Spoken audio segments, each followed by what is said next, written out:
Hello, magandang umaga po muli sa inyong lahat. Isang mapagpalang linggo na naman po sa ating lahat diyan, sa mga taga-subaybay, nanonood po ng ating pong live streaming dito po sa CCFI, po sa Committed to Christ Fellowship.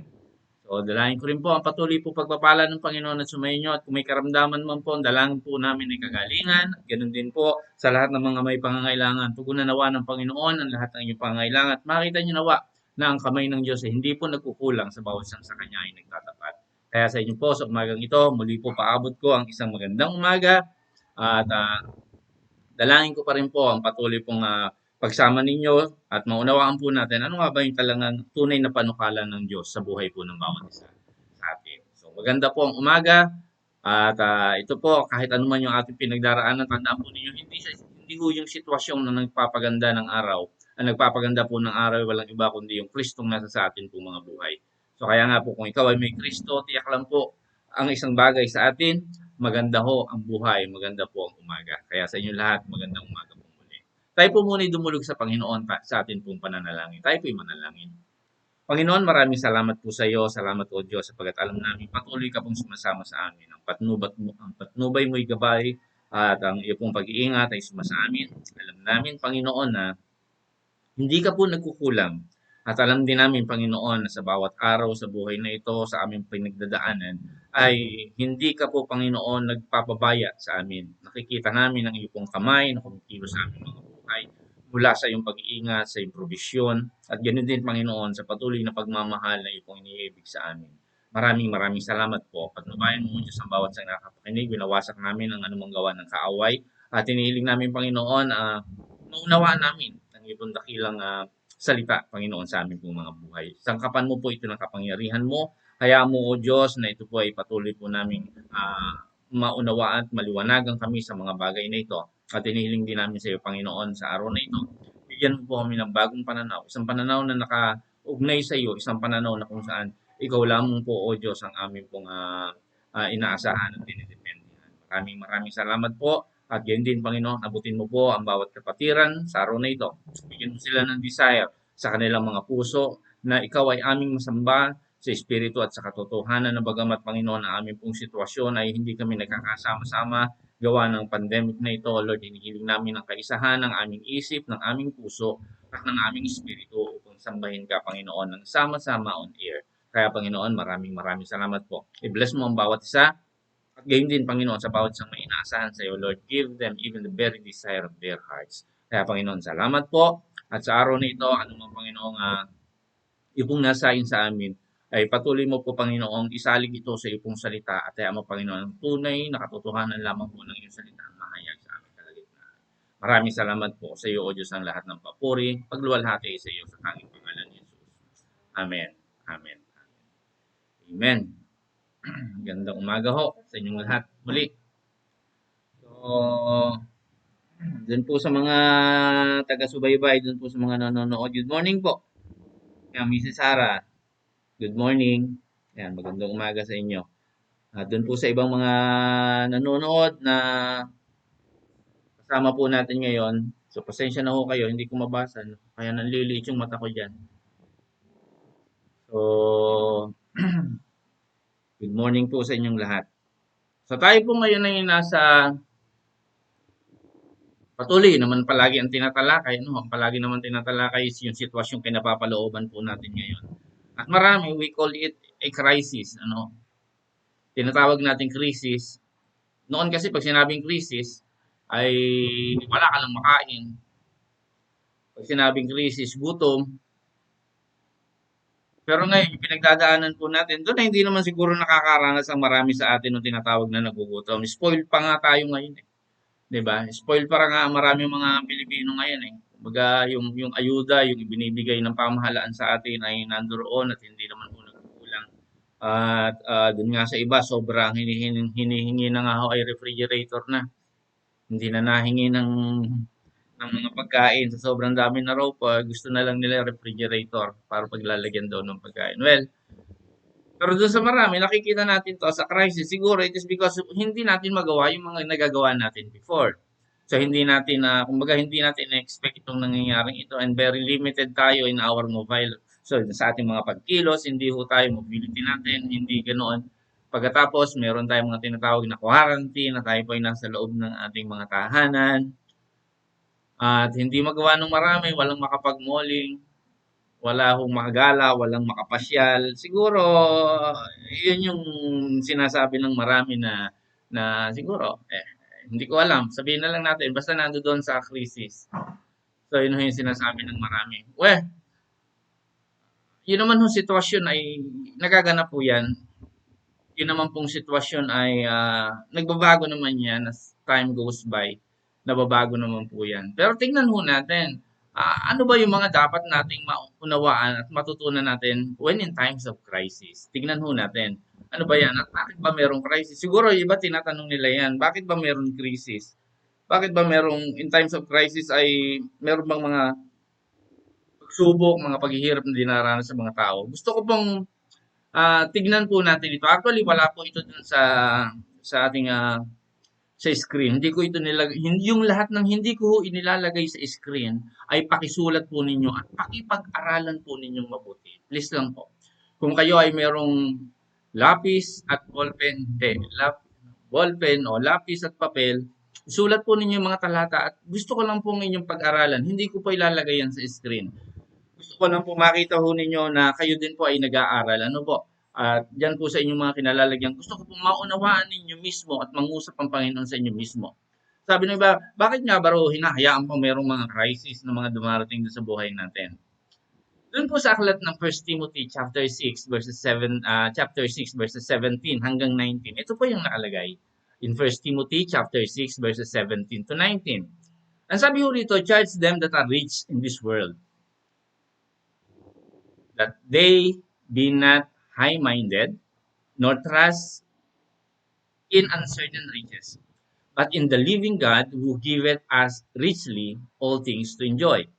Sabi dun sa Tagalog, ang mayaman sa sanlibutan ito ay pagbilinan mo na huwag magsipagmataas ng pag-iisip at huwag umasa sa mga kayamanang di nananatili, kundi sa Diyos na siyang nagbibigay sa ating sagana ng lahat ng bagay upang ating ikagalak. Doon po sa verse 18, ang sabi naman po is this, that they do good, that they be rich in good works, ready to distribute, willing to communicate. Ang sabi po sa Tagalog, na sila'y magsigawa ng mabuti, na sila'y magsiyaman sa mabuting gawa, na sila'y maging handa sa pamimigay, maibigin sa pamamahagi. Ang sabi po ng verse 19 in English, laying up in store for themselves a good foundation against the time to come, that they may lay hold on eternal life. Sabi po sa Tagalog, na mga tipon sa kanilang sarili ng isang mabuting kinasasaligan para sa panahong darating, upang sila ay makapanangan sa buhay na tunay na buhay. Yan po yung sinasabi doon. So, ibig sabihin ganito, bakit nga ba mayroong mga crisis? Alam mo ninyo kasi ganito eh. Kapag ka walang krisis sa buhay, ang atin pong pinanananganan at pinananaligan lamang po ay kung ano yung mayroon tayo. Tama po ba yan? Kung ano yung ating mga tinatangkilik, kung ano yung marami doon sa atin, doon nakalagak yung ating pagtitiwala. Doon natin isinasalig yung ating pagtitiwala. Pero alam mo ninyo, kagaya nung dumating itong pandemic na ito, kagaya nung dumating itong COVID-19 na ito, mayaman man o mahirap, alam mo ninyo, walang ibang tinatawag kundi ang Diyos. Mayaman man o mahirap, wala ho ibang inaasahan kundi ang ating Panginoong Diyos. Kaya ho yun yung sinasabi eh. Kaya minsan dumarating yung krisis sa buhay. Bakit? Kasi ang sabi ng Panginoon, alisin nyo dyan ang inyong pananangan. Alisin nyo dyan ang inyong pagtitiwala. Wala dyan sa mga bagay na mayroon kayo. Anong meron marami kayo, hindi dyan nakasalalay. Kundi sabi, dapat manangan kayo dun sa buhay na tunay na buhay. So yun ho yung sinasabi dyan. So kaya nga pag sinabi natin meron mga krisis nangyayari, yes, God allows. Why? Kasi gusto ng Panginoon yung pagtitiwala po natin sa Kanya lamang po natin nilalagay. Amen po ba yun? Dumarating tayo doon sa puntong pinapakita ng Panginoon that everything that we have are useless. That everything that we have is of no essential. So, ibig sabihin, hindi naman yan talaga. Sabi ng Panginoon, manangan kayo. Sabi niya ganyan, sa buhay na tunay na buhay. So, yan po yung sinasabi. Kaya nga sa atin lahat, sabi niya, merong crisis nangyayari. Yes, pero ito yung pinakamagandang pagkakataon. And let us use this opportunity to seek God more in our life. Masaliksikin natin ang Panginoon ng higit sa ating mga buhay sa panahong ito. So ito po yung gusto kong tingnan natin ngayon. Ngayon, dun po sa ating tatalakayin sa umagang ito, nandun po ang teksto natin sa Aklat ng Mga Gawain, the Book of Acts, chapter 27. In verses mula po verse 15 hanggang dun po yan sa verse 44. So basahin po natin. Sabi dito, and when the ship got into the grip of it and was not able to make headway into the wind, we gave way and went before it. And sailing near the side of a small island named Cauda, we were able, though it was hard work to make the ship boat safe. And having got it, they put cord under the round the ship, but fearing that they might be pushed on the surface, they let down the sail and so went running before the wind. And still fighting the storm with all our strength, the day after they made a start at getting the goods out of the ship. And on the third day, they let all the sailing apparatus go over the side. And as we had not seen the sun or stars for a long time, and a great storm was on us, all hope of salvation was gone. And when had been without food for a long time, Paul got up among them and said, friends, it would have been better if you had given attention to me and not gone sailing out from Crete to undergo this damage and loss. But now I say to you, be of good heart, for there will be no loss of life, but only of the ship. For this night there came to my side an angel of God who is my master and whose servant I am, saying, have no fear, Paul, for you will come before Caesar, and God has given to you all those who are sailing with you. So, men, be of good heart, for I have faith in God that it will be as he said to me. But we will be sent on to a certain island. But when the 14th day came, while we were going here and there in the Adriatic Sea, about the middle of the night, the sailors had an idea that they were getting near land. And they let down the lid and saw that the sea was 120 feet deep. And after a little time, they did it again, and it was 90 feet. Then, fearing that by chance we might come on to the rocks, they let down 4 hooks from the back of the ship and made prayers for the coming of day. Then the sailors made attempts secretly to get away from the ship, letting down a boat as if they were about to put down hooks from the front of the ship. But Paul said to the captain and his men, if you do not keep these men in the ship, you will not be safe. Then the armed men, cutting the cords of the boat, let her go. And when dawn was near, Paul gave them all orders to take food, saying, this is the 14th day you have been waiting and taking no food. So I make request to you to take food, for this is for your salvation. Not a hair from the head of any of you will come to destruction. And when he had said this and had taken bread, he gave praise to God before them all and took a meal of the broken bread. Then they all took heart and did the same. And we were in the ship 276 persons. And when they had enough food, they made the weight of the ship less, turning the grain out into the sea. And when it was day, they had no knowledge of the land, but they saw an inlet of the sea with a floor of sand, and they had the idea of driving the ship up onto it if possible. So cutting away the hooks and letting them go into the sea, and freeing the cords of the guiding blades, and lifting up the sail to the wind, they went in the direction of the inlet. And coming to a point between two seas, they got the ship land, and the front part was fixed in the sand and not able to be moved. but the back part was broken by the force of the waves. Then the armed men were for putting the prisoners to death, so that no one would get away by swimming. But the captain, deciding to keep Paul safe, kept from their purpose and gave orders that those who had knowledge of swimming were to go off the ship and get first to land. And the rest, some on boards and some on things from the ship, and so it came about that they all got safe to land. So pagpalain po ng Panginoon ang pagkabasa sa kanyang salita. Napakaganda ho ng istorya niyan. Kung pag-aaralan ho ninyo actually, ito po yung istorya wherein ito po si Pablo, haharap po siya kay Caesar. Pagkatapos, doon po sa kanyang paglalakbay, punto ho ng Roma, ay nagkaroon ho siya ng malaking problema. O sabihin na po natin, hindi naging maganda yung kanilang paglalayag o yung kanila pong pagbibiyahe papunta po doon. So they were in the boat, ando doon po. At makikita ho natin, pinapakita ho ng istorya na kung saan ay nakatagpo sila ng malalaking alon wherein yung kanila pong barko ay halos ho dinuduyan-duyan na, inaalog-alog ho dun sila sa loob sa lalaki ng mga alon na yon, maybe because of the storm. So ganun ho yung nangyari, kaya ho halos lumubog na po yung kanilang barko. So ito po yung nangyari sa kanila. So sa kanila siguro kung titingnan natin yung kaganapan yun, maybe ito po ay isang uri ng krisis kung pag-aaralan natin sa buhay natin ngayon. Kasi sa buhay natin ngayon, di ba, kapag may mga problema ka, parang ang buhay mo, parang inaalon-alon, parang binabagyo-bagyo, yung buhay parang, ano bang tawag dito?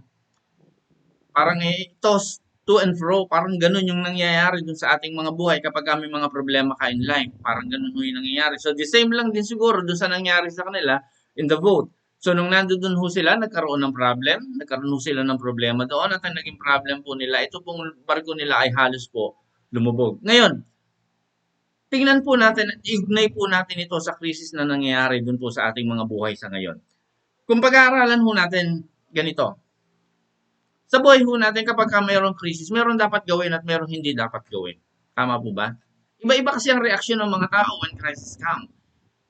Merong mga taong matatag siguro pag dumarating ang krisis. Meron din naman mga tao siguro na hindi ganun katatag pagka dumarating ang krisis. Pero pag-aralan muna po natin, ano ba yung hindi natin dapat gawin when crisis come? What not to do in a crisis? Siguro ito muna po yung una nating titignan. What not to do in a crisis? Kung titignan ho natin in verse 27 in chapter 27 in verse 15 in the book of Acts, in verse 15, ang sabi po sa atin diyan, sabi dito, and when the ship got into the grip of it, sabi dito, and was not able to make headway into the wind. Sabi dito, we gave way and went before it.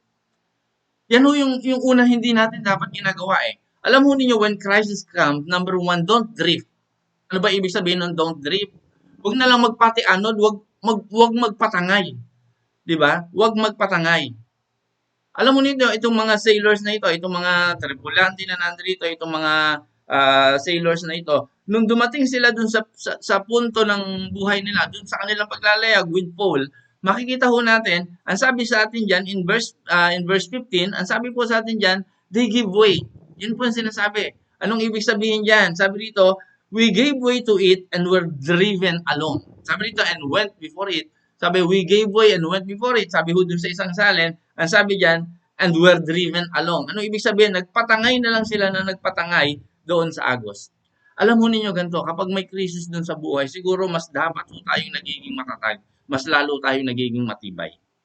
Alam mo ninyo, the first thing that storm tend to do is to cause us to drift. Yan ho ang una na ginagawa sa atin, to cause us to drift. Magpatianod na lang tayo. Ano nangyari? We let go of our goals. We forget where we are headed and we forget our values and start drifting. So that is what's happening. So yun ho yung mga nangyayari. Lumarating tayo dun sa punto na wala na. Parang ayaw mo nang kumapit, nagpapatangay ka na lamang dun sa Agos.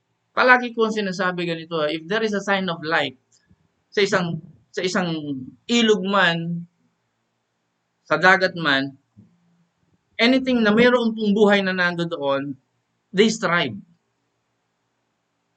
Pero yung wala na hong buhay, sila na ho'y nakikita nyo, tinatangay-tangay na lang ng anod. Tinatangay na lang ng mga alon o ng mga agos. Pero in times of crisis, we should not drift. So that's the first thing.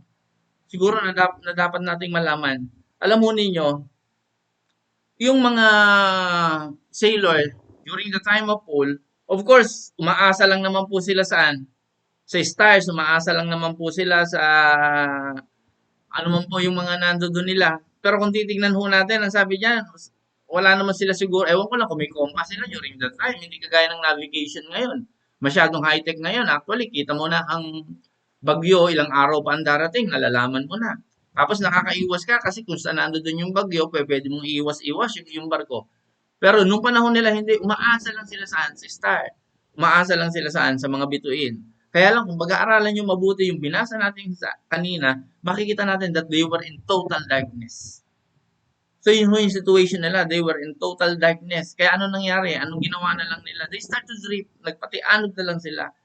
So yung waves, anong ginagawa? They beat them back and forth. Yun yung nangyari. Alam mo ninyo ganito, kapag mayroon hong mga pagsubok, may mga crisis na pinagdadaanan sa buhay, we should not what? Drift. Huwag magpapatianon. We should stand firm. So pagka mayroon humang ganyang kinalalagyan ho sa atin, ano man hong mga problema, yung mga dumarating dun sa atin, huwag na tayong magpapatangay. Huwag ho tayong magpapatangay. So that's number one lesson that we need to learn. So that is what we should not do in a time of crisis. Number one is we should not drift. Number two, not only that we should not drift, but also don't discard. In verse 18 ng chapter 27, ano ho nangyari dyan? The book of Acts. Ang sabi po sa atin dyan, and still fighting, sabi dito, the storm with our strength. Sabi dito, the day after they made the start at getting, sabi dito, the goods out of the ship. Ano nangyari ho dyan? Nung binabayo na ho ng napakalakas na bagyo, yung kanila pong barko, anong nangyari? Nagsimula na ho nilang itapon yung mga nandoon. So, tinapon na nila overboard yung mga cargoes nila. Itinapon na nila yan. Inalis na nila ng inalis yung kanilang mga cargo. Diniscard nila yung mga cargo doon. Alam mo ninyo, sa buhay natin is the same eh. When a crisis emerges for us, ano ginagawa natin? Hindi lang ho nagdi-drift tayo, but we are discarding things from our lives. Meron tayong mga itinatapon. Meron tayong mga inaalis doon sa ating mga buhay. Pero ito yung nakakalungkot. Do you know what? Marami minsan na inaalis natin doon sa buhay natin are the very important things that we need in life. Kaya minsan may mga natatapon tayo, pero yung pala yung mahalaga dahil hindi natin alam what is important and what is not. So yun yung nangyayari. So sa kanila, anong ginawa nila? Tinapon nila yan. Kung titingnan nyo in verse 38, makikita natin yan in verse 38 in the book of Acts 27. Ang sabi sa atin yan in verse 38, and when they had enough food, sabi dito, they made the weight of the ship less, turning the grain into the sea. Tinapon na nila. Itinapon na nila yung even yung kanilang raw? Pagkain. So, itinapon na nila. And then finally, kung titingnan nyo, in 43, in verse 43, ano sabi sa atin dyan in verse 43 hanggang 44? Ang sabi dyan, but the captain desiring to keep all safe, sabi dito, kept them from their purpose and gave orders that those who had knowledge of swimming were to go off the ship and get first to land. In verse 44, makikita natin, sabi dito, and the rest, sabi dito, some on boards and some on things from the ship. And so, it came about that they all got safe to land. So, ibig sabihin, makikita natin, diniscard nila everything. Pagkatapos, ano nangyari? Nung huli sila na mga nagsilundagan, nagsipalo na sila doon. Ulitin ko, often, dun ho sa buhay natin, we find ourselves in a crisis of life. And we are tempted to throw out the very things that are important to us because we are under pressure. And we want to get rid of it all. Minsan gusto na natin tanggalin yun. Why? Because we are under, We are under pressure. Diba? We become very impulsive. Ganun yung nangyayari. Kaya minsan, ano nangyayari? Even our very dreams, when in times of crisis, even our very dreams, itinatapon natin. Even yung mga pangarap natin doon sa buhay. At minsan nakakalungkot, even the very relationship, binabaliwala natin yan, itinatapon natin yan. Why? Because we are in a crisis. We throw everything and even our very values, itinatapon natin yan. Nawawala yan. Kaya nga minsan nakakalungkot. Kapag dumarating yung crisis, anong ginagawa ng marami? Number one, they drift. Nagpapatianod na lang sila. Pangalawa, they don't only drift but also they discard. Tinatapon nila kaya minsan maraming itinatapon na mahalaga doon sa kanila na hindi nila nakikita na yun yung mahalaga sa kanila. Sabi ko nga sa inyo, even yung mga relasyon, binabaliwala nila yan in times of crisis. Even yung kanilang values na babago, binabaliwala nila yan in times of crisis. Nakakalungkot. And what else? Ano pa ba hindi natin dapat gawin in times of crisis? What not to do in times of crisis? Number three, don't despair. Don't despair. Alam mo ninyo, kapag dumarating yung crisis sa buhay, maraming mga tao nagiging desperado na sila. Maraming mga tao, ano nangyayari pag dumarating yung kanilang mga crisis dun sa kanilang mga buhay? Wala na. Kaya ang sabi sa atin in verse 20 in the book of Acts 27, ano po ang sabi ng verse 20?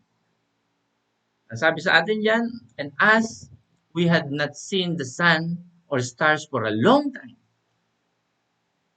tagal din, nag-iintay sila. Sabi dito, and a great storm was on us. Sabi dito, all hope of salvation was gone. Yun yung sinasabi. All hope of salvation was gone. Ang sabi ko dun sa isang salin, when neither sun nor stars appeared for many days and the storm continued raging. Sabi dito, we finally gave up all hope of being saved. Nawala na sila ng pag-asa. Nawala na sila ng pag-asa. Alam mo ninyo mga kapatid, kapag mayroong mga problema, kapag may mga krisis sa buhay natin, wag na wag mawawala ng pag-asa. Amen po ba yun? Wag na wag mawawalan ng pag-asa. Napakaganda ho in the book of Romans chapter 4 verse 18. So wala po yan dyan. Inyo po ulit tignan dyan sa inyong mga Biblia. Ang sabi po ng Romans 4:18, who against hope believe, sabi dito, in hope, that he might become the father of many nations according to that which was spoken, so shall thy seed be. Yan ho ang sinasabi niya na, ulitin ko. Romans 4:18, who against hope believe in hope. Alam mo ninyo ang mga mananampalataya. We must have hope against hope. So kung sa tingin ninyo walang pag-asa, dapat mas lalo kang may pag-asa because Christians hope and believe in hope against hope. So sinabi ho yan kanino ni Abraham kasi nung panahon na yon, ano nangyari? Gusto niya magkaroon ng anak pero at his situation, at his age, wala na, parang wala na talagang pag-asa. But he hoped and he believed in hope against hope. Ando doon ho ang kanyang pag-asa sa kabila ng kawalang pag-asa pero nananatili siyang umaasa. So dapat ganyan ang pag-asa ng mga mananampalataya. Why? Because our hope is from God. Amen? Dapat ang pag-asa nating nakikita ay hindi sa kung anumang sitwasyon, anumang kaganapan, anumang kapaligiran, but rather ang ating pag-asa ay nasa sa ating Panginoon at ang ating pag-asa ay walang iba kundi ang ating Panginoon. Kaya ang sabi ng Romans chapter 15 in verse 18, our hope comes. Sabi rito, our hope comes from God. Sabi rito, may He fill you with joy and peace because of your trust in Him. May your hope grow stronger by the power of the Holy Spirit. Sabi rito, now may the God of hope make you full of joy and peace through faith so that all hope may be yours in the power of the Holy Spirit. Nakuha niyo po ba? Tandaan ho ninyo, our hope comes from God. Kaya nga dapat punong-puno ka ng kagalakan in spite sa iyong pinagdaraanan. Malabo man, stormy man, madilim man, makulimlim man, whatever. Pero ang sabi ng Panginoon, now may the God of hope make you full of joy. Why? Because we have a God of hope and our hope comes from God. Kaya sabi ko sa atin yan, so that all hope may be yours in the power of the Holy Spirit. So kaya nga ho sa atin, in an extreme crisis, di ba, ano nangyayari? We eventually get to the point of despair. Wala na, lungkot na tayo, wala na tayong kapag-asa, 'di ba? We throw hope, we throw out hope, yung pakiramdam natin hindi na maganda. Pero ulitin ko ho, kung sa tingin ninyo walang pag-asa, mas lalo kayong umasa. Because our hope is to believe in hope against hope. So yan ho ang dapat nating makita at yun ho ang dapat nating unawaan. Kaya nga ho sa buhay po natin sa puntong ito, itong mga sailors na ito pong mga kasama ni Paul na ito, wala na silang makita eh. Sabi nila para wala ng pag-asa. Pero ito ang pinakamaganda kay Paul. Tignan ho ninyo. Ang pinakamaganda kay Paul is his reaction. Napakaganda ng reaction nitong si Paul, nitong si Pablo. Ang ganda ng reaction niya. Kung pag-aaralan mo natin, he was also in the boat together with the tripulants, together with the sailors. Kasama din naman po siya doon. But his reaction, of course, eto ho, yung reaction siguro ng mga sailors is normal. Natakot talaga sila. But it doesn't mean na kumuhin talaga yung normal na sitwasyon o yung normal na reaksyon ng bawat isang tao is we should be also like that. Hindi ganun eh. Kasi si Paul, hindi naging ganun yung reaksyon niya dun sa kaganapan. Hindi naging ganun yung reaksyon niya dun sa mga nangyari. Pag-aralan mo natin, ang ganda nito. Kung papansinin natin, anong unang-unang naging reaksyon ni Paul? Kung papag-aralan mo natin dyan, anong unang niya naging reaksyon? Number one, Paul was calm and confident. He was calm and confident. And he had the courage in the crisis. Andun ho yung tapang niya in the midst of crisis. Nandun ho, kalmante ho siya. Nandun ho, meron ho siya kumpiyansa. Nandun ho, mayroon siyang tapang. Punong-puno ho ng pag-asa kay Paul. Punong-puno ho siya ng pagtitiwala. Alam mo ninyo bilang mga mananampalataya in times of crisis, dapat mas punong-puno tayo ng pagtitiwala at pag-asa. Alam mo ninyo bilang mga mananampalataya ng Panginoon Kristo, dapat iba yung magiging reaction natin when crisis comes. We should be calm and we should be confident and we should have all and full of courage and hope in every crisis that we go on with that go on our way. So dapat ganun. So dapat ang bawat isa sa atin nandoon. Alam mo ninyo ganito sa totoo lang naman. Ang dali namang maging Kristiyano at magmukhang Kristiyano kapag ka maganda ang sitwasyon sa buhay. Right? Napakadali naman yan eh. Ang daling magmukhang Christian kapag wala kang problema. Alam mo ninyo, one test of our Christianity is how we handle crisis. Ulitin ko, it is easier to live like a Christian when things are going great. Kapag yung prayers natin are being answered, kapag mataas yung sweldo natin, kapag maganda yung kalusugan natin, napakadaling mamuhay as if we are Christian. Pero ulitin ko sa inyo, the test of our Christianity is how to handle our crisis. Kung pakatandaan ninyo, that character is revealed in crisis, not made in crisis. Hindi ho nabubuo ang karakter ng tao sa panahon ng krisis. Inihahayag lamang po ng panahon ng krisis kung anong karakter mayroon talaga ang isang tao. Nakuha niyo po ba ako? Uulitin ko, character is revealed in a crisis, not made in a crisis. Merong mga nagsasabi, kaya lang naging salbahe ang gawa ng sitwasyon kanyang kinapalooban. Hindi ho, mali. Dati na siyang salbahe. Inihayag lang ng kanyang sitwasyong kinapalooban. Kaya minsan mayroong mga nangyayari, nagiging iba. Hindi sila iba. Yun talaga sila. Kumbaga tumining lang sila, nasa ilalim lang sila, na muling nakalawkaw, pumaibabaw na naman ang burak. Kaya pag mayroong sinabing naging salbahe lang yan dahil wrong, dati na siyang salbahe, sapagkat ang tunay na mabuti yan kahit anong kaganapan ang mangyari sa kanyang buhay. Ulitin ko po, that character is revealed in crisis, not made in crisis. So kaya ho sa atin, marami ho sa atin, nagbabago when crisis comes. Why? Hindi talagang nagbago. Yun ka talaga. Inihayag lang ng krisis kung sino ka at kung ano talaga ang iyong karakter. Kaya nga ho sa atin, kapag dumarating yung mga problema, pag dumarating ang mga krisis sa buhay natin na parang mga lahat na pinagsakluban na tayo ng langit at lupa, lahat na gumuguho at tayo binabagyo-bagyo na at binabat-bat-bat-bat na ng napakaraming problema. Ano dapat natin gawin? Napakaganda ho ng ginawa nila Apostol Pablo. In verse 29, the book of Acts 27, anong sabi diyan?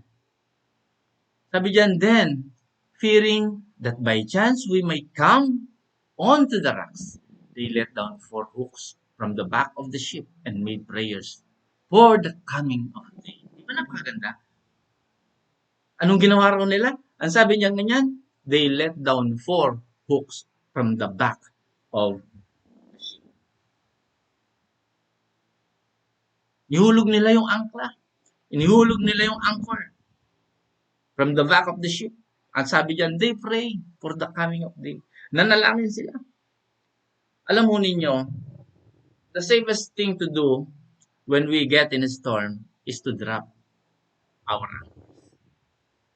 The safest thing to do when we get in a storm is to drop our anchors. Just standing still.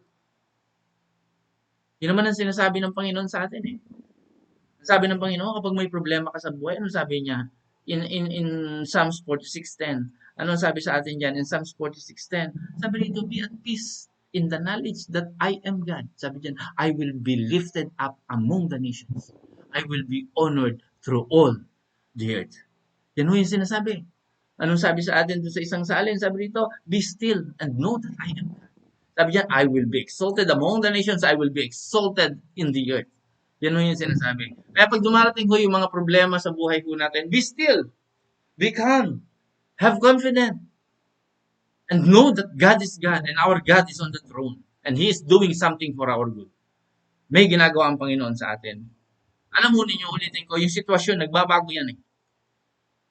In the shifting of time, nagbabago yan. Diba? Pero ang pinakamaganda ganito, ang bawat isang anak ng Diyos, we should be immovable, we should be unshaken. Anumang pagsubok ang dumaan, anumang krisis ang dumaan, dapat unshaken tayo. Why? Magiging unshaken lang tayo, magiging immovable lang tayo if our trust is what? Founded on the Lord.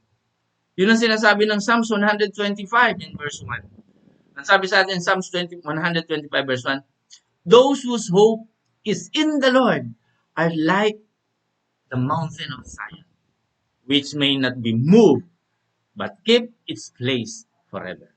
Amen po ba? Yung nagtitiwala at yung pag-asay sa Panginoon lamang nakalagak. Sabi, He will be like mountain of Zion. Sabi, which may not be moved, but keep its place forever. Kaya ho sa ating lahat, pag may mga pagsubok, paano magiging immovable? Paano magiging unshaken? Put your trust in God. And get your hope in God. Sa atin ho, pag may malaking problema na sa buhay natin, wala na. Para na tayong hindi natin malaman kung anong mangyayari, hindi natin alam. Pero alam ho ninyo ganito, kapag mayroong mga problema dun sa buhay natin, drop our anchor. Ihulog natin yung ating mga anchor. Yung pag-asa natin sa Panginoon lang natin daling ibigay. Tandaan nyo that the safest thing to do when we get in a storm is to drop our anchor. Just stand and still. Just stand and still. Ang ganda ho nun, ang sabi doon, be still and know that I am God. Naalala ko ho yung isang kwento. Napakaganda nitong kwentong ito. Alam mo ninyo, mayroong isang bagong mag-asawa. Yun pong lalaki is a military, a young military officer. So, ikinasal po sila. No? Sila ho ay kinasal. Siyempre, mag-honeymoon. So, napili ho nila ay pumunta sa isang lugar at ang kanilang sasakyan ay barko.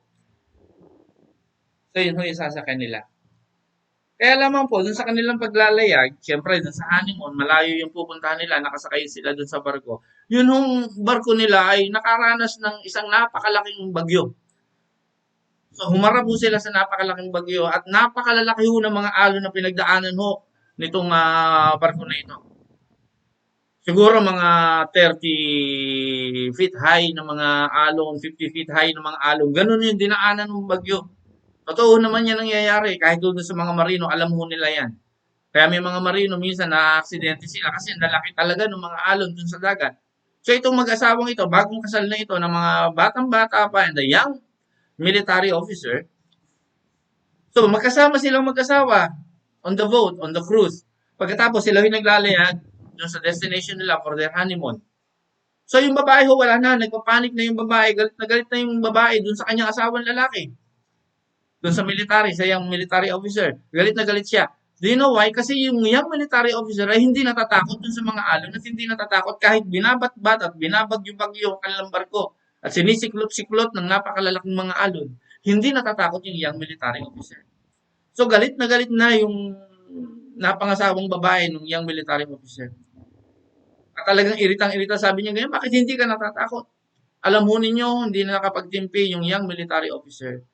Hinugot ho niya yung kanyang sable. Hinugot niya yung kanyang espada at kanya hong itinuon sa leeg ng kanyang bagong asawang babae. Itinuon niya doon. At yung babae ho ay tumawa. Ang sabi hong ganyan nung young military officer dun sa kanyang asawang babae, bakit hindi ka natatakot sa espada? Ang sabi hong ganyan nung babae, hindi ako natatakot sa espada mo sapagkat alam ko ang may hawak niyan, mahal na mahal ako.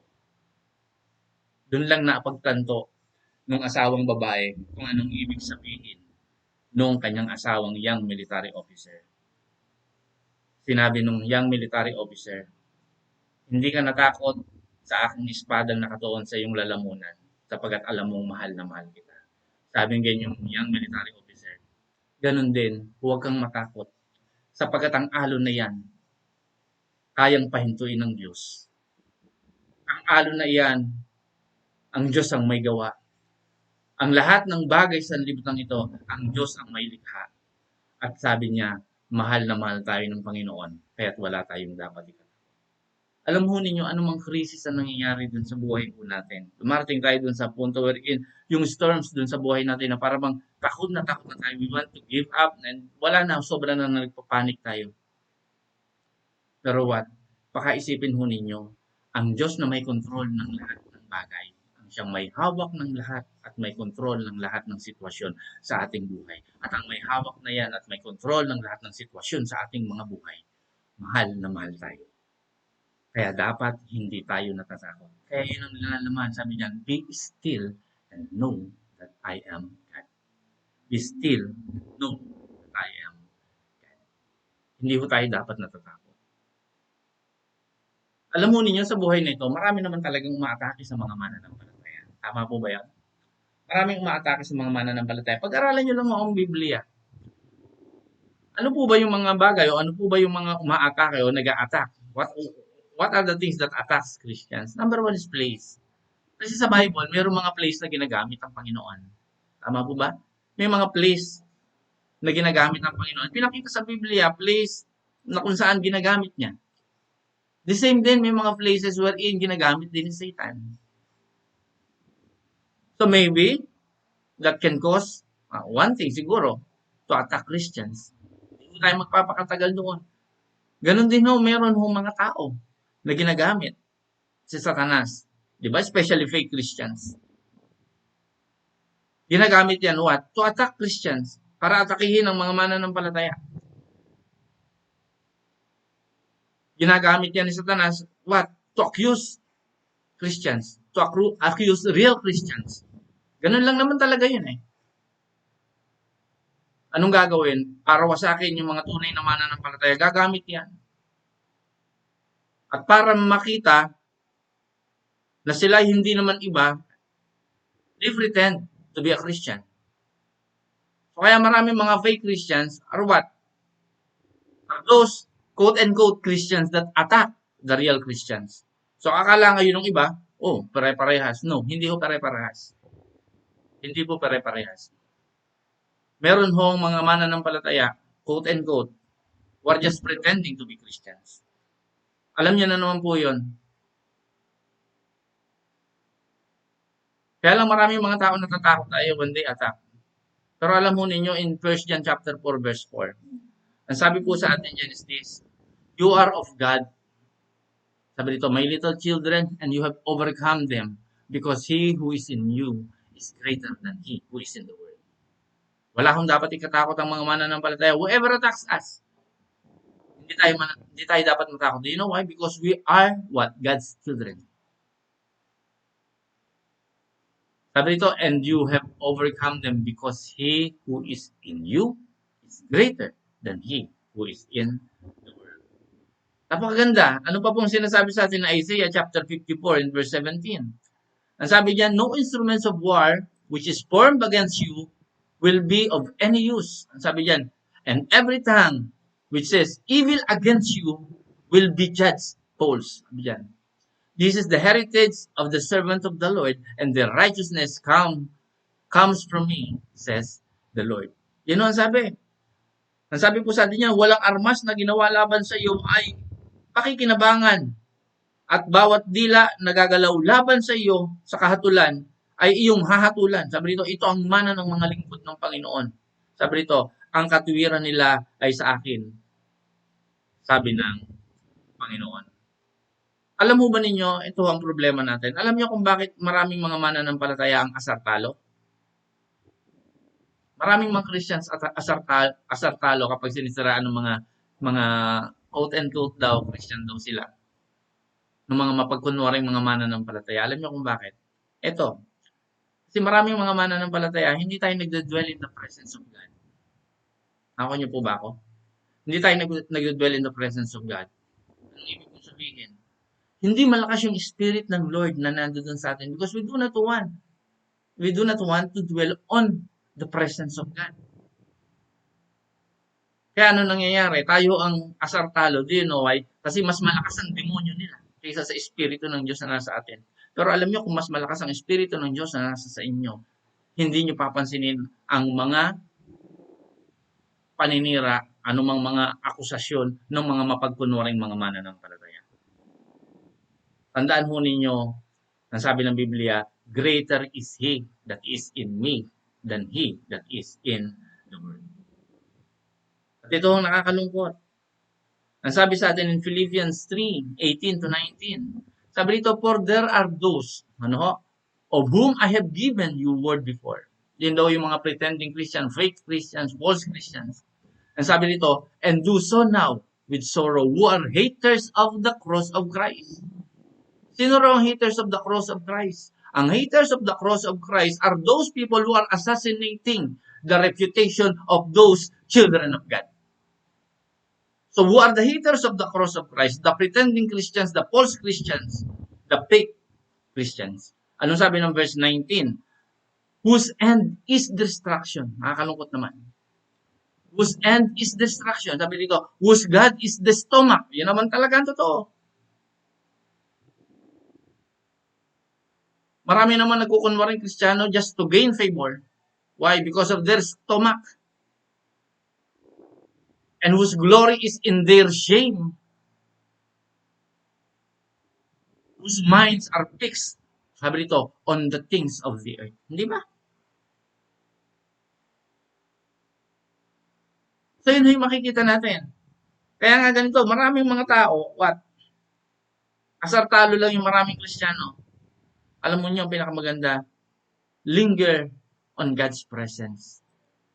And let the Spirit of God empowers us. Because greater is He that is in us than He that is in the world. Wala hong kaya yung gawa ng mga demonyong yan. Tandaan ho ninyo, wala silang kayang gawin sa ating Panginoon. Kaya nga ho, ang sabi dyan, in Deuteronomy 1:30, sabi po sa atin, the Lord your God who goes before you will be fighting for you. Amen ba yun? If somebody is fighting and accusing of everything, let God do the fighting. Amen? Let God do the fighting. Sabi dito, and will do such wonders as He did for you in Egypt before your eyes. Kagaya raw ng ginawa niya doon sa Egypto. Ano bang ginawa ng Panginoon doon sa Egypt? Isip-isip din. Anong ginawa doon? May makakahula po ba? Sulat po ninyo, i-comment nyo kung anong ginawa ng Panginoon dun sa Egypt. Ang una hong makakasagot ng tama, may palakpak. Anong ginawa ng Panginoon dun sa Egypt? Nagpadala ho ng salot. Nagpadala ho ng salot. 10 salot yung pinadala ho. Nakakalungkot naman. Your end is destruction. Why? Because it is not us who are going to fight for ourselves, but it is God who will do the fighting for us. Kaya nga ho sa ating lahat, meron mga umaatake sa Christians. Number 1, place. Number 2, people. Number 3, possessions. Kaya naman ho talaga, minsan hindi naman ho pagpapala palagi ang dapat maging tingin ninyo on your possessions. Alam mo niyo, pag marami na kayong tinatangkilik at yan ang hindi naman ho palagi pagka marami kayo, blessing na yan. Kasi kapag kaya na ho ang umakalipin sa inyo, kapag kaya na ho ang ginagawa niyong Panginoon, naku, hindi na ho yung blessing sa inyo. Curse na po yan. Sumpa na po yan. Kasi malinaw naman po in Matthew chapter 6 and verse 24. Nasabi diyan, no man is able to be a servant of two masters, for he will have hate for the one and love for the other, or he will keep to one and have no respect for the other. You may not be servants of God and of God. Tandaan niyo yung kayamanan, ginagamit niyan. Hindi ho tayo dapat ang inaalipin yan. Amen po ba? Yung kayamanan ho sa kamay ng makadiyos, ang kayamanan niya ay alipin. Pero yung kayamanan sa kamay ng hindi makadiyos, alipin siya ng kayamanan. So, dapat yung kayamanan ginagamit for the glory of God. But we should not be a servant of our wealth. Hindi tayo naging dapat alila o alipin. Yan. Ngayon, tingnan natin. Noon sila ay naglalayag, dumating ho yung napakalalaking alon na yung gawa ng napakalakas na bagyo. Sabi siguro mga 20 feet ho raw yung taas ng mga alon na yan. Sinisiklot-siklot yung barko na kinasasakyan nila Pablo at ng mga sailors na yan. Marami po sila doon. Ha? Kung titingnan natin, marami silang sakay doon. Ganun na yung nangyari. Pero anong ginawa nila? Ang ginawa ho nila para maging safe sila, what? They throw their anchors. Yan po yung sinasabi sa atin yan. They throw their anchors. Anong sabi sa atin yan? In verse 24, sabi sa atin dyan, hindi sa atin wala po dun sa 24. So may verse 15.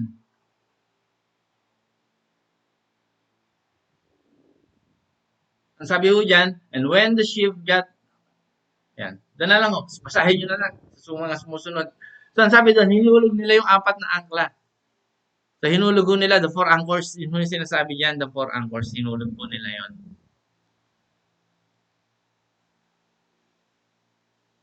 Diba? Oh, so inulog ho nila yung anchors. Ang sabi po diyan, yung 4 na angkla, inihulog ho nila. On this turn, yun yung sinasabi diyan, inihulog nila yung angkla diyan. Kaya nga, mapapansin po natin ganito. Meron silang angklang inihulog. Meron po silang angklang inilaglag. Tingnan ho natin, what are the 4 anchors of our soul? Tingnan ho natin. Sa buhay ho natin, meron tayong angkla na dapat ho nating panangnan. Meron pong 4 na angkla na dapat tayong panangnan sa ating Panginoon. So what are the 4 anchors of the soul? Actually, 3 lang yung nakalagay dyan. 3. So, Korean, dadagdagan na lang natin mamaya. What are the 4 anchors of the soul? Number 1. The first anchor, sabi rito, in a crisis, is the presence of God. The presence of God. Napakaganda. Ang unang angkla ho sa atin sa panahon ng krisis ay ang presensya ng Diyos. Yan ho ang una natin dapat tandaan. Sabi po sa atin dito in Psalms 34:15, the eyes of the Lord are on the upright and His ears are open to their cry. Andun ho yung presensya ng Panginoon. Alam mo ninyo ganito yung mga storms in life, hindi naman niya tayo itago, hindi tayo kayang ikubling yan sa paningin ng Diyos. Ako niyo po ba? Kahit ang dilim-dilim ho ng ating kinalalagyan at hindi natin halos makita ang Diyos, pero ang Diyos nakikita tayo. Amen po ba? Kahit hindi nyo tila hindi nyo naririnig yung tinig ng Diyos. Pero isang bagay lang ang tiyak, naririnig tayo ng Diyos. Kaya sabi diyan, the eyes of the Lord are on the upright. Even how gloomy and dark yung kinalalagyan natin, still nakikita tayo ng Diyos. Kahit tayo medyo hirap na marami ng mga daing, yung mga naririnig, but still the ears of God are open to our cries. Kaya dapat panghawakan po natin yan. Tandaan po natin, ang sabi po sa atin in the book of Hebrews, God will never leave us. He will never forsake us. Hindi niya tayo iiwan, hindi niya tayo pababayaan. Kaya nga ho, God is right here with us. Ano man yung kinalalagyan natin ngayon, COVID na yan. Nandito po ang Panginoon. Ano man po yung nararanasin natin ngayon, nandiyan po ang Panginoon. Ano man ho yung sitwasyong kinalalagakan natin ngayon, pangit man yung sitwasyong iyan, tandaan ho ninyo, nandiyan ang Panginoon. All we need to do is just trust Him and fully trust Him in our lives. Buong buo natin siyang pagtiwalaan sa ating mga buhay. Napakaganda, ano sabi ng Acts? In verse 24. Acts 27:24. Ano sabi diyan? Sabi sa atin in verse 24, saying, have no fear. All for you will come before Caesar, and God has given to you all those who are sailing. Di ba napakaganda? Yung sitwasyon nila, ang pangit-pangit. Sa tingin nila, lahat sila mamamatay. Pero ano sabi diyan? Sabi ng Lord kay Paul, have no fear, Paul. For you will come before Caesar. God has given to you all those who are sailing with you. Sabi niya, huwag ka matakot.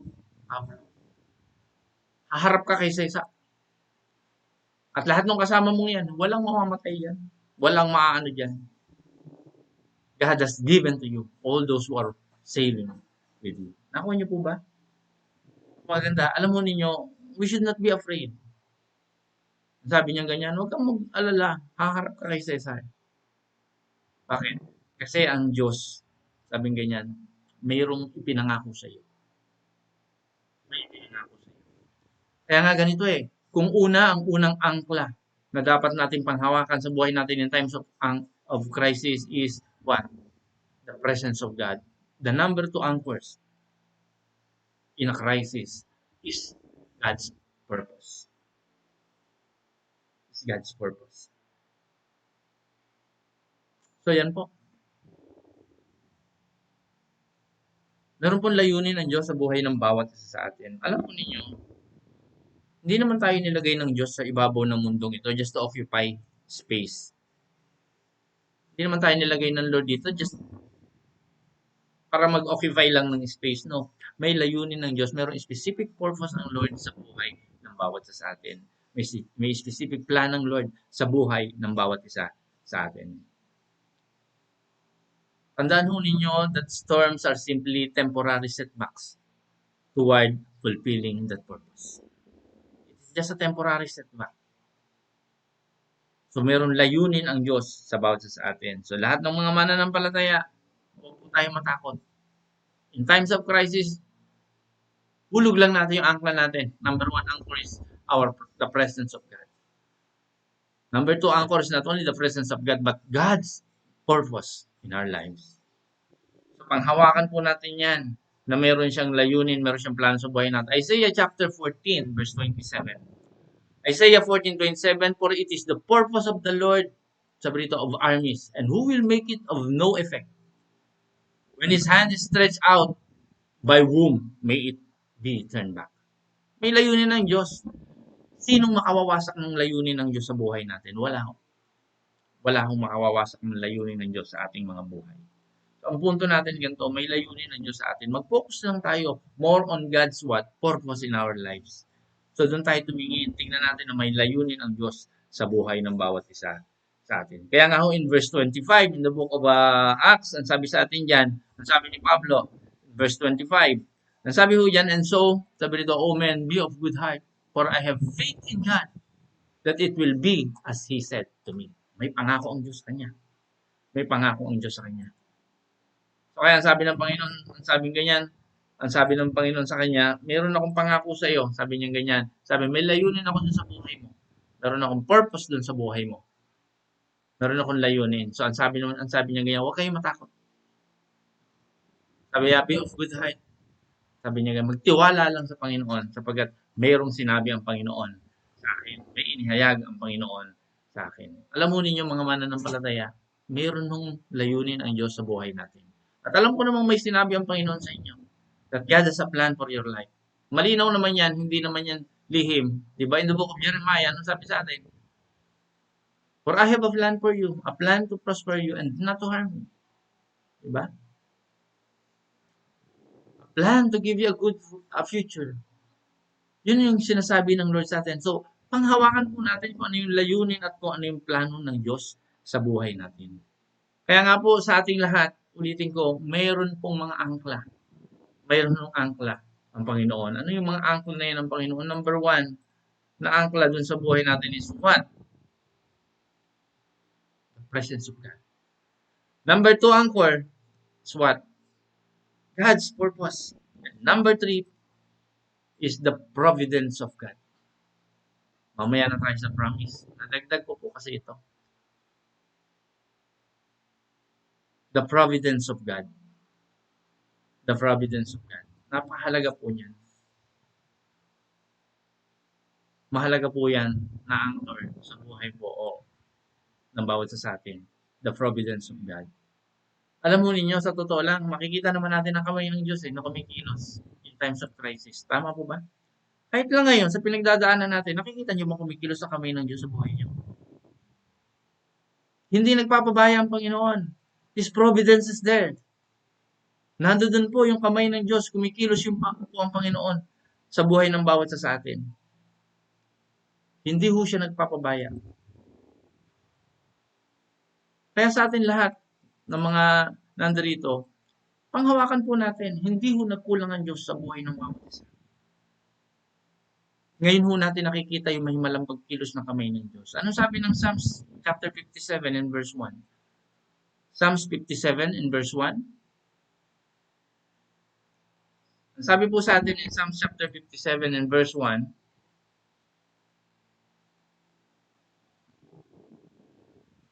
sabi po yan, have mercy on me. Sabi rin, O God, have mercy on me. For the hope of my soul is in you. I will keep myself safely under the shade of your wings till these troubles. Kaya anong dapat natin gawin? Lumilom po tayo sa ilalim ng pakpak ng ating Panginoon. Amen.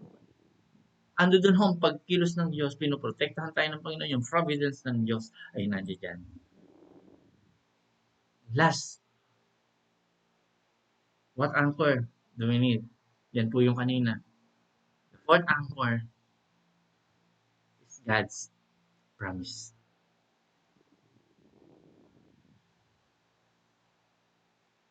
That is the fourth anchor. God's promise, yung pangako ng Diyos.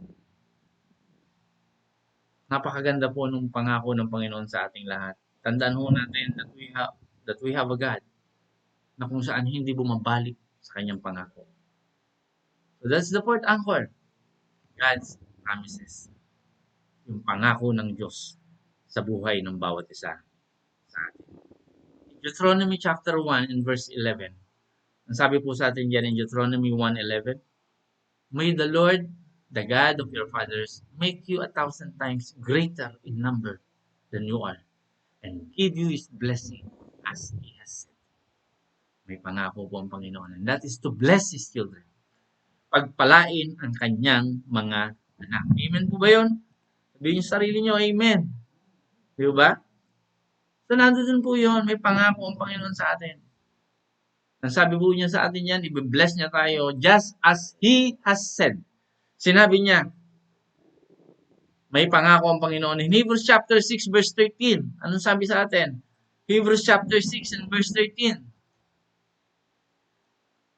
Ang sabi po niyan in Hebrews chapter 6, sabi dito, for when God made His oath to Abraham, sabi ko, because there was no greater oath, He made it by Himself. Nakuha niyo po ba?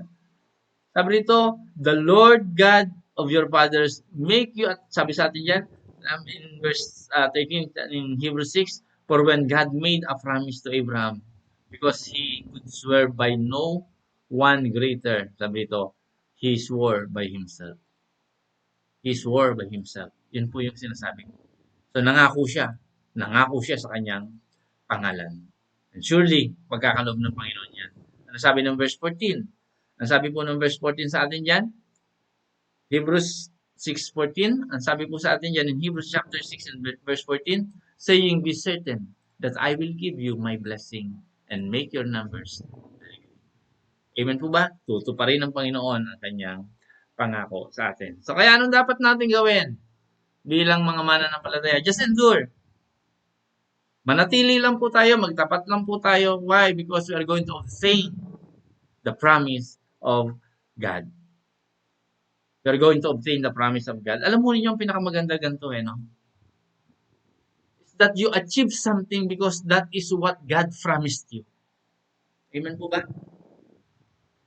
Ang pinakamahalaga at pinakamaganda sa buhay ng isang tao, meron kang nakuha, mayroon kang narating kasi yan ang pangako ng Diyos sa iyo. Amen? Sigurado ka galing sa Diyos. Diba? Hindi galing sa sarili mo. Hindi galing sa sarili mong pagsisikap. Pero kasi mga tao, gusto nila mayroon silang maabot, gusto nila mayroon silang marating, gusto nila mayroon silang makuha. Anong ginagawa nila?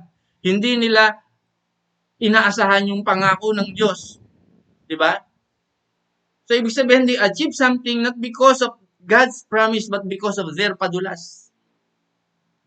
Kaya meron silang na-achieve, meron silang naaabot. Bakit? Kasi sarili nilang puwersa, sarili nilang pagsisikap.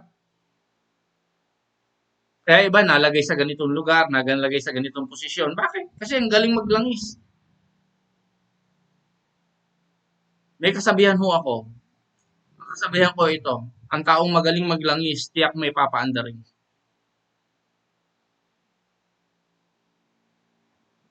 Parang sa mga lasenggo lang yan eh. Pag may alak, may balak.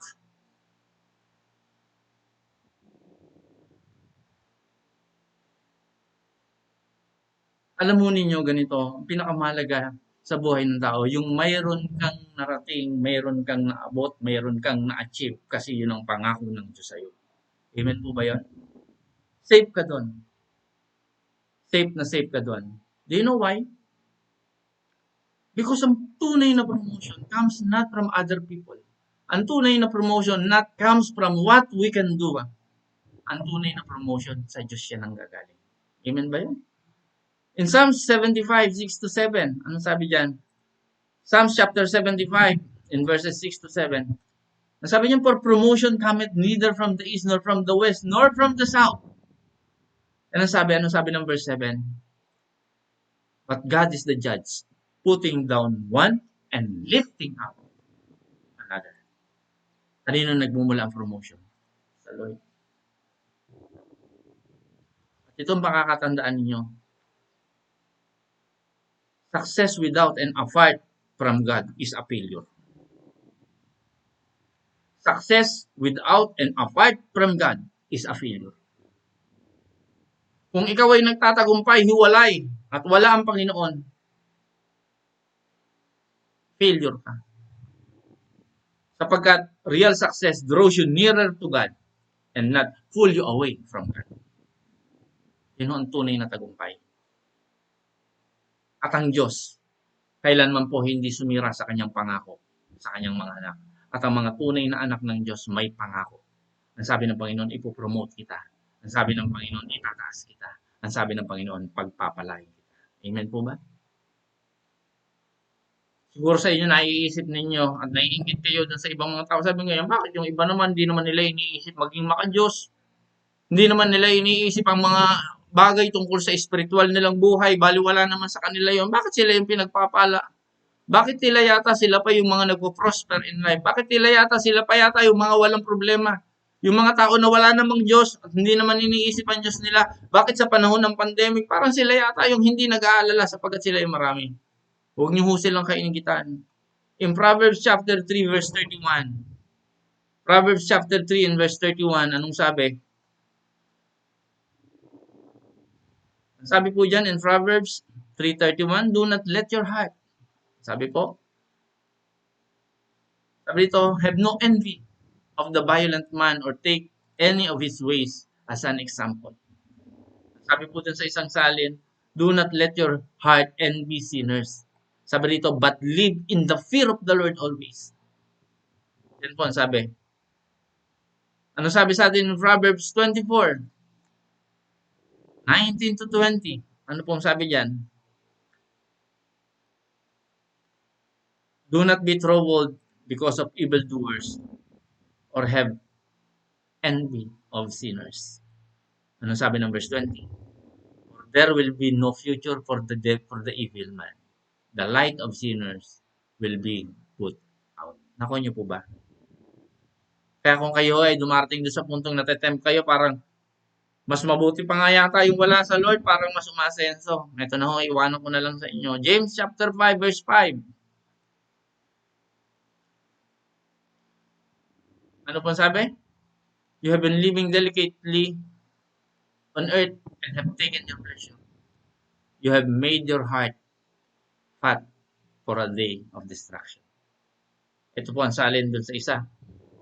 King James, sabi dito, you have lived on earth in luxury and self-indulgence. You have fattened yourself in the day of slaughter. Ano sabi diyan? Doon sa mga wala naman bagay sa kanila yung buhay na spiritual nila, wala naman lang silang wala man lang silang kaimportansya sa kanila ang mga bagay tungkol sa Diyos. Anong sabi? You have lived in pleasure on the earth and been wanton, sabi dito. You have nourished your hearts as in a day of slaughter. Sabi diyan, hayaan nyo lang sila para lang silang pinapatamang baboy. Anong sabi? Malapit na silang katayin. Kaya do not envy them. Huwag silang paiinggitan. Alam niyo ang pinakamaganda sa buhay natin? Manangan sa pangako ng Diyos. Amen? Manangan sa pangako ng Diyos. Tuloy na po natin hanggang sa ating pagwawakas. Ang sabi po sa atin in verse 29, the book of Acts 27. Ang sabi po dyan in verse 29, then, fearing that by chance we might come onto the rocks, sabi dyan, they let down 4 hooks, 4 anchors, from the back of the ship and made prayers for the coming. Nanangan lang po sila sa Panginoon. 4 anchors. What are the 4 anchors? Number 1 is what? The presence of God. Number 2 is what? The purpose of God. Number 3, the providence of God. And number 4, the promise. Those are the 4 anchors. Ilaglag po natin yan. At sabi dyan, they pray for the coming of the day. And you know what happened? In verses 39-44. Tapusin na po natin. Sabi diyan in verses 39-44, and when it was day, they had no knowledge of the land, but they saw an inlet of the sea with a floor of sand, and they had the idea of driving the ship up onto it, if possible. Sabi ng verse 40. So cutting away the hooks and letting them go into the sea and freeing the cords of the guiding blades and lifting up the sail to the wind, they went into the direction of the inlet. Ano sabi ng verse 41? And coming to a point between 2 seas, they got the ship to land, and the front part was fixed in the sand and not able to be moved, but the back part was broken by the force of the waves. Then the armed men were putting the prisoners to death, so that no one would get away by swimming. But the captain, deciding to keep Paul safe, kept them from their purpose and gave orders that those who had knowledge of swimming were to go off the ship and get first to land. Verse 44. And the rest, some on boards and some on things from the ship. And so it came about that they all got safe to land. May mga krisis silang pinagdaanan. Pero napagtagumpayanan ba ang krisis na yun? Yes. Do you know why? Because of the promise of God. Amen po ba? Kasi yun ang pangako ng Diyos. Ang sabi ng Panginoon, haharap ka kay Caesar. At ang lahat ng mga kasama mo, ibibigay yan ng Diyos sa'yo. Walang mamamatay dyan. Wala ni isang buhok man na malalaglag dyan. Yun ang pangako ng Diyos. Ulitin ko po, sa ating lahat, may pangako. Anuman ang ating pinagdaraan ng krisis sa panahon ngayon, may pangako ang Diyos. Ang sabi ng Panginoon sa atin, mapagtatagumpayan natin yan. Ating natin. We will get out of this safely. Malalampasan natin ang lahat ng mga pagsubok na ito. Why? Because God has a promise. Kaya nga sa atin pong lahat, ulitin ko, pag may panahon ng krisis, mas dapat po nating saliksikin ng higit sa lahat ang Panginoon sa ating mga buhay. Ulitin ko, the more you focus on God, the small problems you will have. But the more you focus on your problems, the more your problems become bigger. Kaya sa atin ho, anong dapat mas maging malaki? Ang Diyos sa ating mga buhay. Ang mga pagsubok na yan at problema, lumiit. May malaki tayong Diyos. Makapangyarihang Diyos. May kayang gawin sa buhay mo at sa buhay mo. Kaya sa atin pong lahat, ulitin ko, anchor yourself on the truth of God. Kaya natin kumilos siya sa buhay natin at ang pagtitiwala natin sa Kanya lamang natin. Salamat po muli sa inyo at pagpalain po kayo ng ating Panginoon.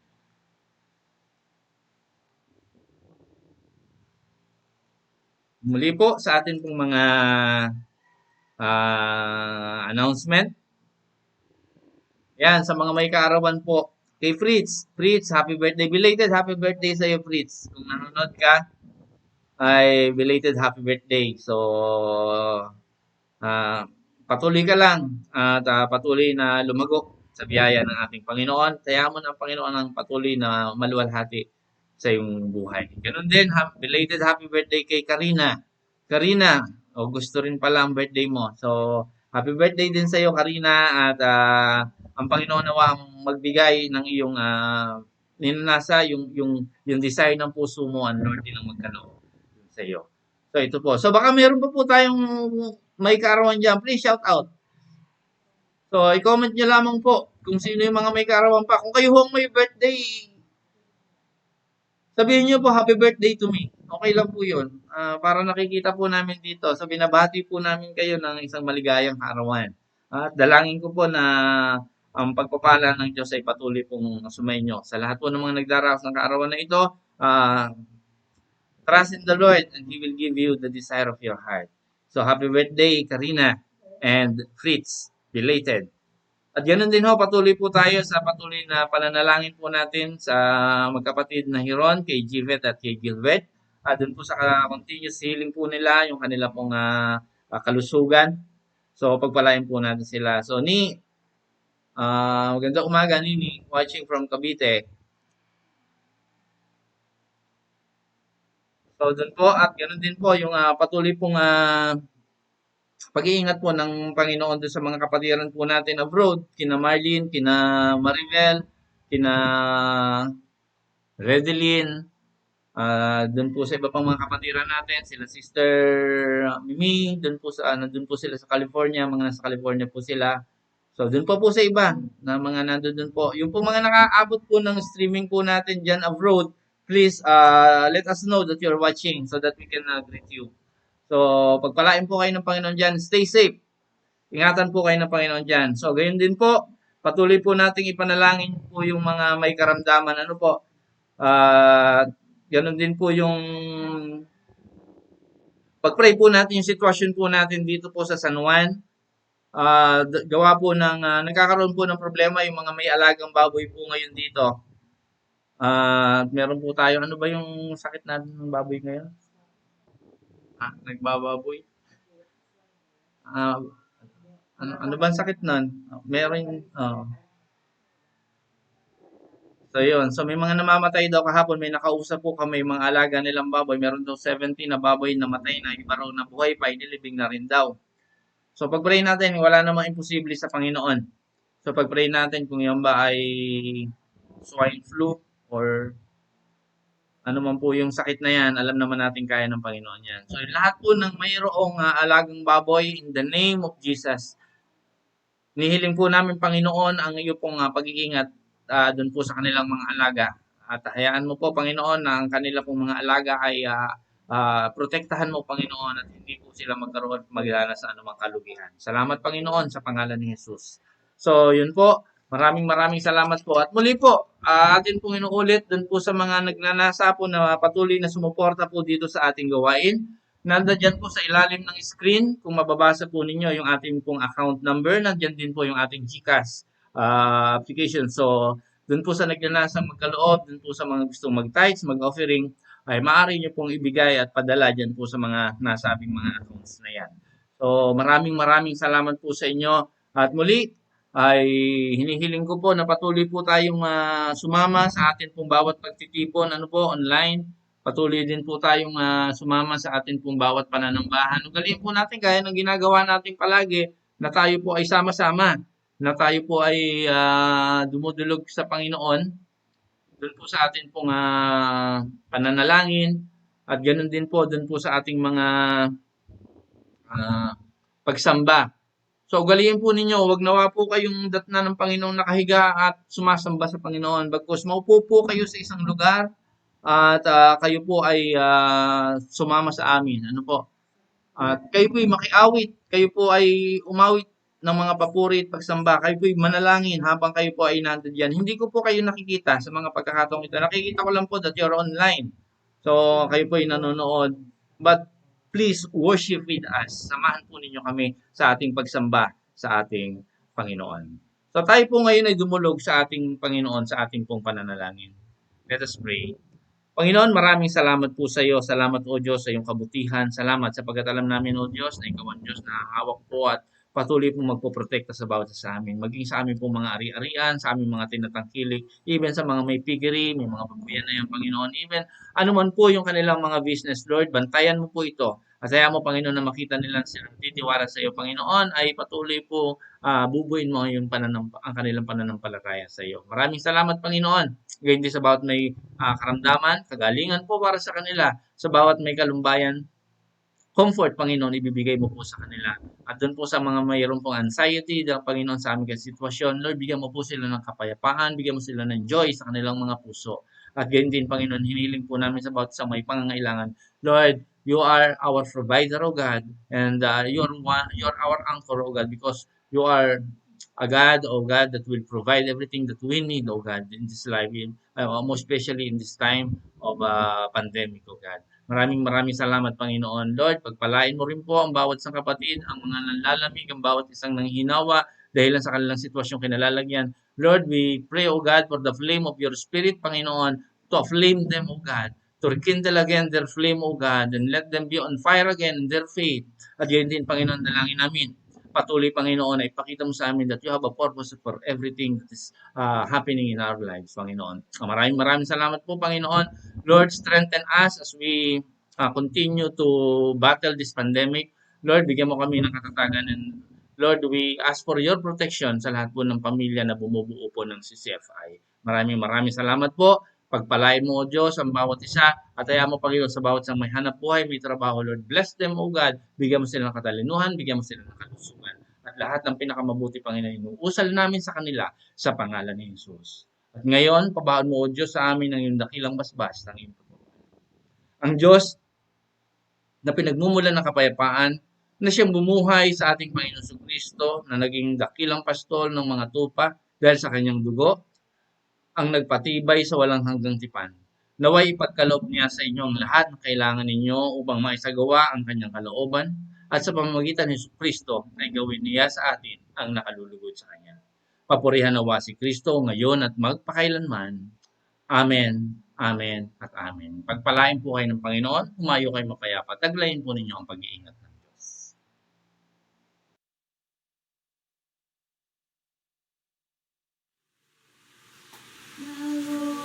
Bless you and keep you.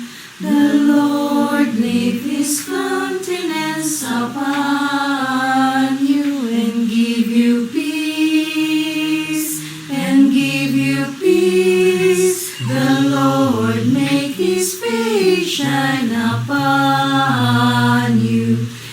and be gracious unto you, and be gracious. The Lord be gracious, gracious unto you. Amen. Amen. Amen. Amen. Amen. Amen.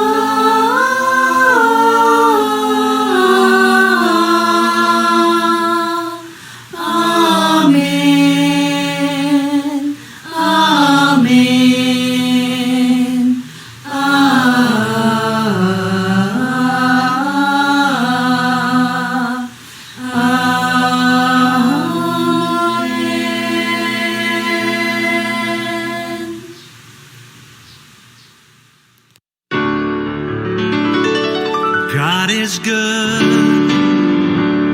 all the time. He put a song of praise in this heart of mine. God is good all the time. Through the darkest night, His light will shine. God is good. God is good all the time. God is good all the time. He put a song of praise in this heart of mine. God is good all the time. Through the darkest night, His light will shine. God is good. God is good all the time. That's right. If you're walking through the valley and there are shadows all around, do not fear. He will guide you. He will keep you safe and sound. He has promised to never leave you or forsake you. And His word is true. God is good all the time. He put a song of praise in this heart of mine. God is good all the time. Through the darkest night, His light will shine. God is good. God is good all the time. That's right. We were sinners, so unworthy. Still for us He chose to die. He filled us with His Holy Spirit. Now we can stand and testify that His love is everlasting and His mercies, they will never end. God is good all the time. He put a song of praise in this heart of mine. God is good all the time. Through the darkest night, His light will shine. God is good. God is good all the time. Though I may not understand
Yes, he is.